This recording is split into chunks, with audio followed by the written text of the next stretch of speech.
Ok, Igor, já mapeei aqui 100 riscos, estou desesperado sem saber o que fazer. Eu nem sabia que eu tinha problema e agora eu tenho 100, não sei nem por onde começar. Ok, então agora a gente vai começar de fato a nossa análise de riscos e a gente vai começar por uma análise qualitativa. O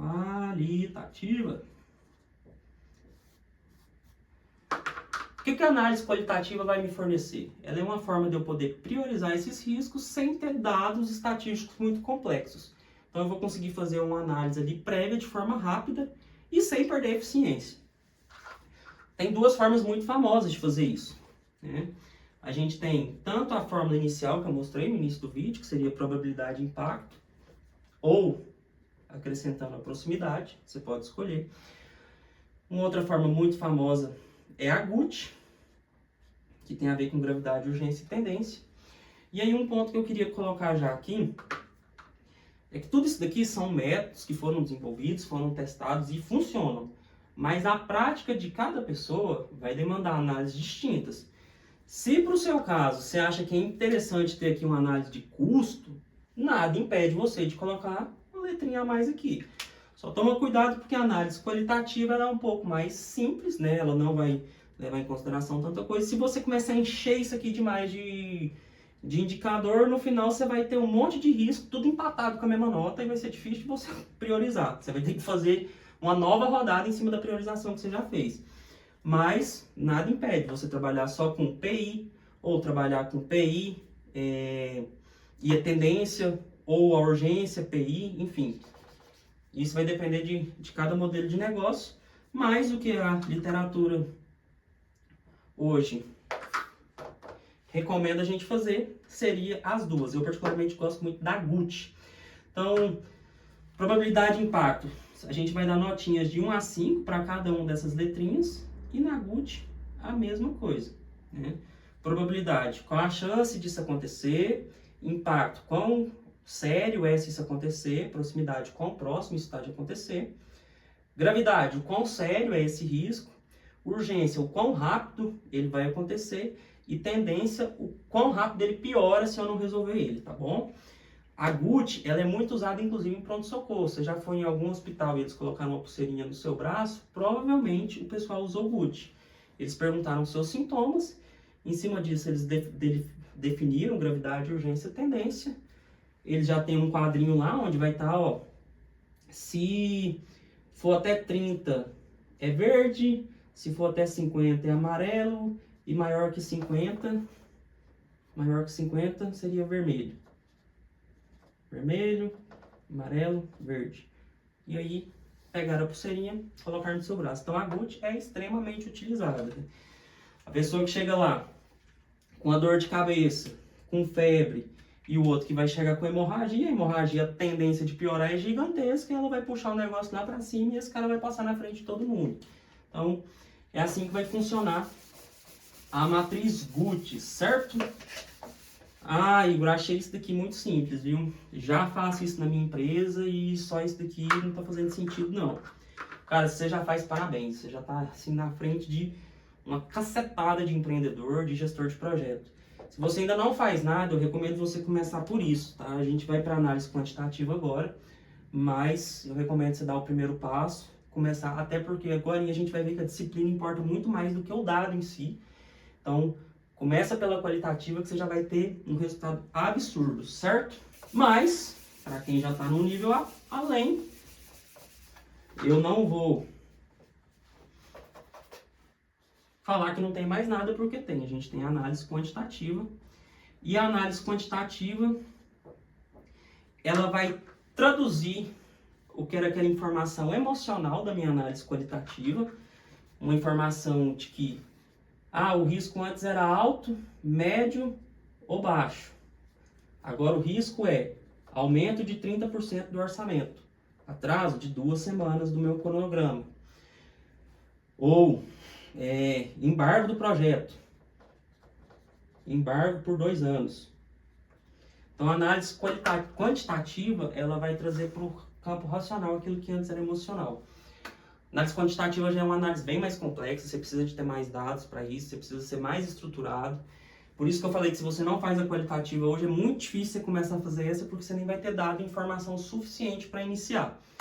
Mas ela existe. Eu vou fazer um vídeo depois só sobre análise quantitativa. É um material bem mais denso. Eu acho bacana a gente fazer junto com algum exercício aqui para todo mundo entender.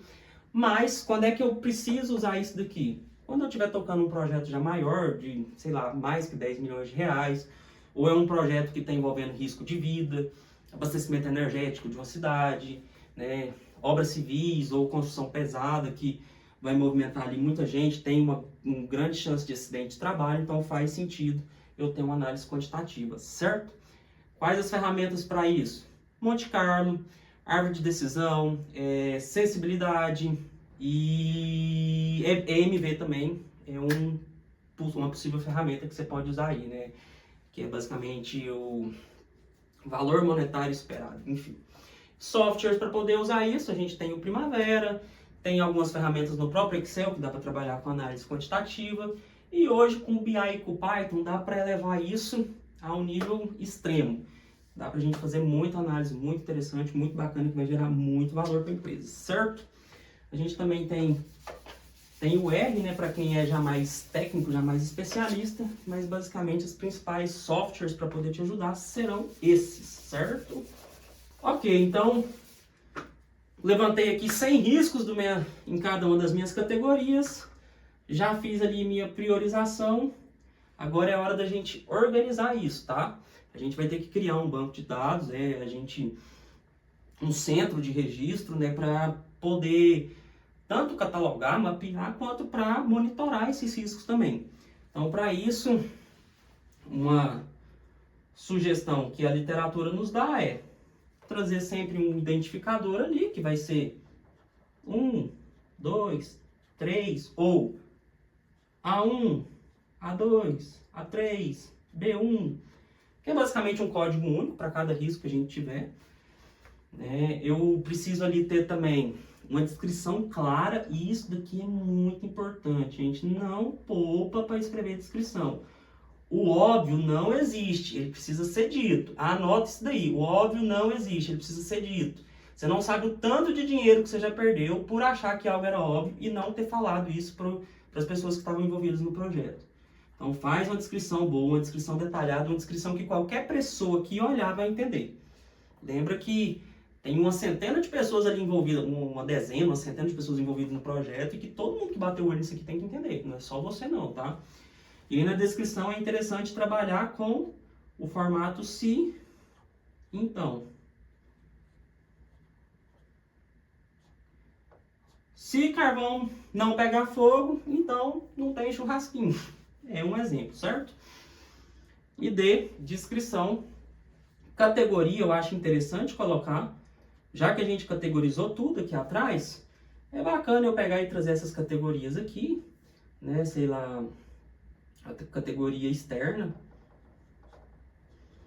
Por quê? Porque no final a gente consegue elaborar alguns dashboards que vão ajudar a gente a fazer a gestão disso, ok? Categoria, e aí agora a gente vai trazer as nossas priorizações, né? Você pode ter escolhido a PIP ou a GUT, né? Eu vou colocar aqui as duas. Você pode trabalhar com as duas também, mas eu não recomendo, eu acho que vai dificultar a sua análise, tá? Eu particularmente gosto muito da GUT, mas isso daí é opinião pessoal de cada um. E aqui o total, que seria a multiplicação. Então, eu tinha lá um problema de gravidade 5, urgência 3, tendência 1. Então, eu vou ter aqui um total de 15. E vai ser a classificação desse total aqui depois, que vai me trazer a prioridade de cada um dos riscos. Ok? Outra coisa muito interessante de colocar nesse banquinho de dados, nessa planilha. Tô falando planilha, gente, porque é o mais simples e o que todo mundo tem acesso, tá? Mas isso daqui pode ser um Trello, pode ser um caderno, enfim. O importante é a disciplina de fazer, manter e atualizar isso sempre, tá? A ferramenta que você vai usar pouco importa. Pode ser um quadro branco e aí você passa a ter gestão à vista dos seus riscos, também é bacana, tá bom? Dono, cara, elenca uma pessoa, um time para ser a dona desse risco. Porque quando você coloca um dono, né, é a famosa frase, cachorro que tem 2 donos morre de fome. Se você não coloca um dono aqui, Você vai ter toda a discussão de riscos, vai discutir com a sua equipe como é que você vai fazer para mitigar. E lá na frente o risco vai acontecer. E você vai, na primeira pessoa, vai falar, pô, eu falei que a gente tinha que comprar 3 marcas de carvão para não correr o risco de comprar uma errada. Ou de um não pegar fogo. Aí vai pegar e falar assim, não, mas é porque o Zezinho que foi comprar. Aí você vai lá no Zezinho e vai falar, pô, Zezinho, eu falei que tinha que comprar 3 marcas de carvão, não sei o quê. Ele vai falar, não, mas ninguém me avisou isso não. Eu fui lá e comprei a mais barata que tinha. Ou comprei a única que tinha. Ou então, não, eu vi que tinha as 3 lá e tal. Mas... Enfim, você tem que ter um dono. Porque se, a partir do momento que você tem um dono, independente de quem compra, o dono disso aqui era o Abel. Só que na prática, a gente pediu pro José comprar, o José não conseguiu ir, falou pro Caio comprar, o Caio foi, mas a Débora estava de carona, a Débora que desceu no mercado e comprou, e no final vão querer culpar a Débora. Se o dono é o Abel, na hora que a Débora chegar com o carvão lá, o Abel vai pegar e vai olhar, falar, opa, qual que é o carvão aqui que você comprou? Volta lá e pega os outros. Então veja, não foi ele que executou a tarefa, mas como ele era o dono do risco, ele se sente responsável e ele te ajuda a aferir se aquilo lá foi mitigado de fato, ok? Então, muito importante colocar um dono. Outro que seria muito bacana também, nem sempre a gente consegue, mas é interessante, que são gatilhos, né? Que é basicamente eu conseguir enxergar sinais que indicam que um risco está prestes a acontecer. Por exemplo, voltando ali para a Fórmula 1, eu tenho um problema do meu motor, um problema técnico no meu motor. Qual que é o gatilho? Se a temperatura atinge ali uma certa faixa, se ela passa de uma certa temperatura, eu preciso pedir para o meu carro parar no box para mim poder resfriar ele, fazer alguma coisa, enfim, não entendo do mundo de Fórmula 1, posso estar falando besteira, mas o gatilho seria eu ter indicadores que vão me mostrar que um risco está na iminência de acontecer, porque aí eu já antecipo a minha ação e eu diminuo o meu tempo de resposta frente ao risco, beleza? Lembrando que os riscos sempre vão existir e eles não são os problemas, a gente tendo tempo de resposta e a gente tendo solução, tá tudo perfeito. O problema é quando um risco não é mapeado e ele acontece de forma repentina, certo?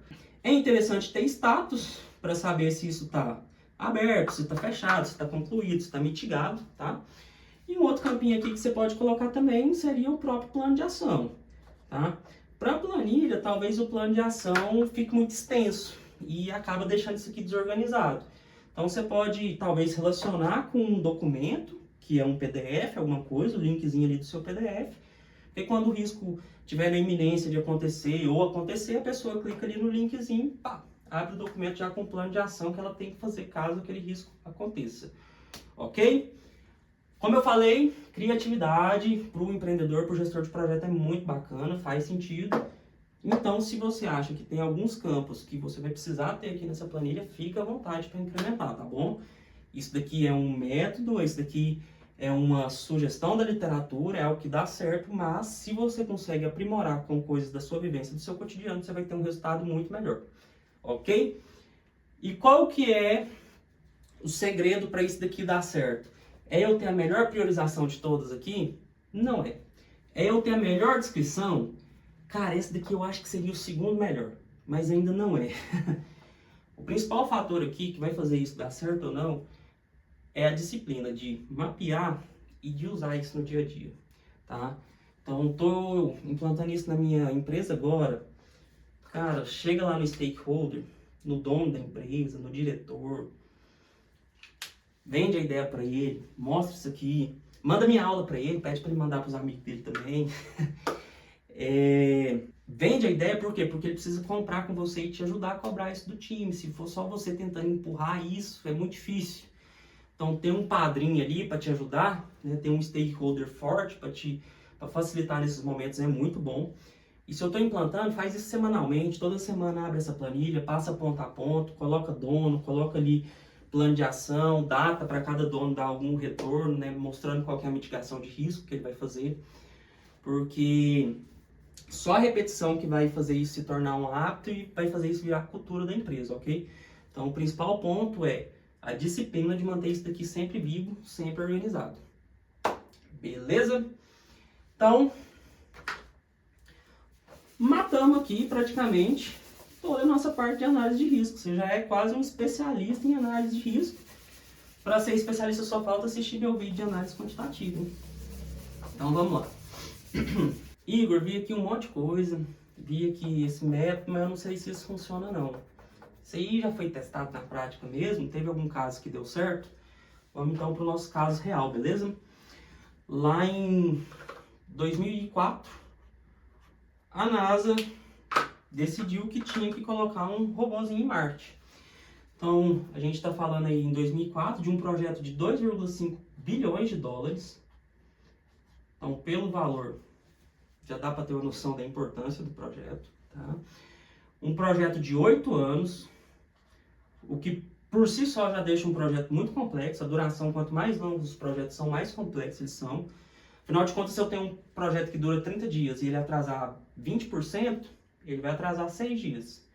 Se eu tenho um projeto aí que dura 8 anos e ele atrasar 10%, ele vai atrasar quase um ano de desenvolvimento. Então, muito complicado. No caso desse projeto em específico, ainda tem uma questão. A janela de lançamento desse tipo de robozinho vai depender ali da posição que a Terra está em relação a Marte. Senão a gente não tem força suficiente para lançar. Então eu tenho que aproveitar as janelas em que os planetas estão próximos. Essas janelas são 3 semanas para cada 2 anos. Ou seja, se lá no 8º ano eles não conseguissem mandar, o projeto ia automaticamente para 10, no mínimo, certo? Se são 3 semanas em 2 anos, a gente está falando aí de 12 semanas de janela nos 8 anos de desenvolvimento. Então, durante 8 anos eles desenvolveram e só tiveram 3 meses para teste efetivo, para tentar lançar protótipo, enfim. Então, é extremamente complexo, tá? Esse é o cenário do Curiosity, que é o nome do projeto, caso você tenha interesse de pesquisar aí, tá bom? Um projeto da NASA que foi encabeçado por John Grotzinger, que era o PM na época, né, o Project Manager da missão. E ele sempre falava, olha, se algo der errado no nosso pouso, a gente perde o projeto, a gente não tem plano B. E o que foi que esse cara fez para poder garantir o sucesso da missão? Tudo isso daqui que a gente já falou. Eles mapearam 2.800 riscos. 2.800 riscos. Lembra das 7 categorias do RBS? Eles ampliaram isso para 15 categorias, e aí é onde eu falei, cada projeto vai ter a sua própria interface, a sua própria necessidade. Não se acanhe em fazer mudanças que você achar necessário. Então eles trabalharam com 15 categorias. Eles faziam sessões que eles chamavam de Red Team Review, que era basicamente juntar todos os especialistas do projeto para discutir e tentar encontrar formas de quebrar o projeto, né? De crashar o projeto, como eles falam lá no inglês. Então era basicamente, ó, junta todo mundo aqui para ficar agorando, para ficar colocando gosto ruim. Isso daqui pode dar errado, isso daqui pode dar errado, isso daqui pode falhar, isso daqui... Então, isso fez com que eles conseguissem ter uma visão muito ampla de todos os possíveis problemas que eles poderiam enfrentar, certo? Então, não era só risco, era ponto de quebra mesmo do projeto, certo? E qual foi o resultado disso? Bom, o resultado foi um pouso perfeito lá em agosto de 2012. 8 anos de cronograma e 2,5 bilhões de custo. Eles conseguiram cravar exatamente tudo que eles precisavam fazer e o processo foi um sucesso. Na verdade, teve até um risco positivo, né? O robozinho já mandou mais de 400 mil imagens, algumas imagens que eles nem imaginavam que teriam. Eles conseguiram receber e o projeto não teve nenhuma falha crítica, tá? Frases que Joe Grotzinger falava: a gente não fez gerenciamento de projeto, a gente fez gestão de risco. O sucesso foi só consequência disso, certo? Outra coisa, o risco para eles não foi só um obstáculo, algo a ser vencido. O risco para eles foi todo o norte da operação, foi todo o norte do projeto. Então o risco foi o que baseou e balizou cada tomada de decisão deles. E isso garantiu com que eles tivessem esse sucesso absurdo. E agora que você já entendeu tudo de análise de risco, está na hora de você colocar em prática aí no seu projeto, colocar em prática na sua empresa. E nada melhor para isso do que um planinho de ação rápido e prático em 4 passos, beleza? Que eu espero que você já comece agora, assim que você compartilhar esse vídeo para os seus 3 melhores amigos, beleza? Então vamos lá. Primeiro passo: organiza sua planilhinha, seu banquinho de dados, seu registro de riscos, tá? Aquela planilhinha pode ser naquela mesma estrutura que eu criei, não precisa inventar a roda não. Para começar, cara, tá passando de bom, tá? Cria, estrutura a sua planilhinha. Assim que você puder, não sei se hoje ainda, talvez amanhã, puxa lá o brainstorm com a sua equipe. Assim, galera, estamos aqui nessa sala, estamos trancados, a gente só sai daqui quando a gente mapear pelo menos 10 riscos, tá? Para cada uma das categorias, tô brincando, né?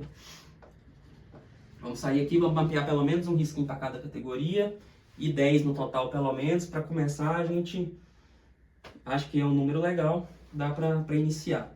Então, brainstorm, analisa sua documentação antiga. Se você puder, traz o consultor, traz o especialista, tá? Conversa com seus fornecedores-chave, com seus clientes-chave, enfim. Mapeia os riscos que você precisa mapear, ok? Terceiro passo, eu preciso que você faça sua análise qualitativa dos riscos. Então, usa lá PIP, probabilidade de impacto proximidade, usa GUT, gravidade, urgência e tendência, para poder fazer a priorização dos seus riscos. E no final, passo 4, comece a organizar alguns dashboards para poder fazer a gestão disso, tá bom? Porque você vai ter essa primeira reunião com o seu time aqui, mas eu quero que isso se torne algo semanal. Com o tempo, se o semanal estiver ficando improdutivo, se você estiver vendo que está discutindo sempre os mesmos assuntos na reunião, você pode passar a fazer quinzenal, mensal, a depender do nível de maturidade da sua equipe, ok? Dashboards, Igor? Como assim dashboard? A gente não falou disso hora nenhuma aqui, cara. Que é isso? Basicamente, alguns gráficos que vão te ajudar na tomada de decisão, tá?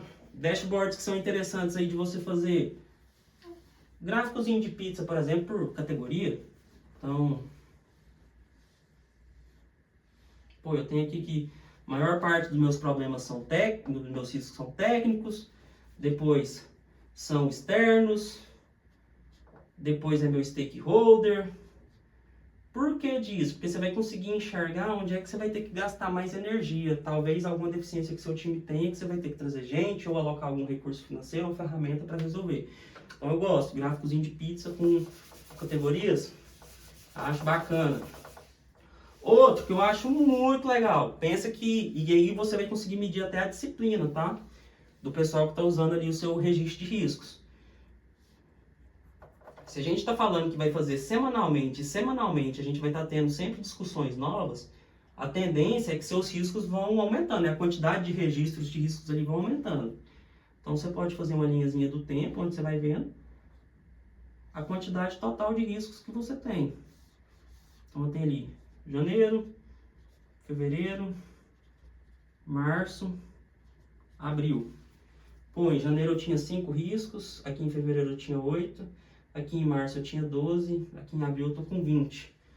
Isso daqui, pô, tá ruim porque tá aumentando a quantidade de risco. Não, não tá ruim, tá? Pelo contrário. Significa que sua equipe está tendo mais maturidade para enxergar problemas que antes eles não conseguiam enxergar. Então isso daqui é um comportamento saudável, tá bom? E aí outra análise que é importante a gente fazer é a quantidade resolvida. Então, pô, tinha 5, resolvi 1 lá em janeiro. Lá em fevereiro aumentou para 8, mas continuei resolvendo 1. Em março a gente deu uma sacudida na galera, esse daqui pulou para 5. Em abril agora a gente está aqui com 10 já. Então eu consigo também mensurar qual que é o meu nível de resolutividade de cada um dos meus riscos, ok? Outro gráfico que é legal, lembra que a gente colocou um dono lá por risco? Então, bora lá. Eu tenho o Abel, eu tenho a Bia, eu tenho o Caio, eu tenho a Débora. Pô, lá pro Abel eu coloquei 5 riscos, para a Bia eu coloquei 3, pro Caio eu coloquei 10, para a Débora eu coloquei 4.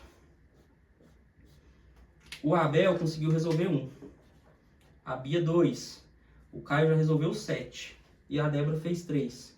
Então o Abel tá com a notinha de 20%, a Bia 67%, o Caio 70%, a Débora 75%. Opa, pera aí, Abel, o que tá pegando? Você tá com algum risco que é complexo demais? É algum problema pessoal? É alguma falta de recurso? Como é que a gente pode fazer para te ajudar? Seus colegas estão com bem mais aqui. Ah, não, é porque eu tô com uma carga muito grande e não tô conseguindo organizar, não tô conseguindo fazer a gestão. Não, beleza, então vamos dividir aqui para 4, certo? E vamos dar mais um aqui para a Débora, ó. O Abel agora vai estar com 25%, a Débora vai estar com 60%. E aí a gente vai monitorando esses indicadores até para conseguir fazer uma melhor gestão de time, uma melhor gestão de equipe. Ok? Bom, pessoal, do que eu queria falar hoje sobre análise de risco é isso. Se você tiver gostado do conteúdo, deixa aqui no comentário. Se você já faz análise de risco na sua empresa, nos seus projetos, eu quero que você me conte.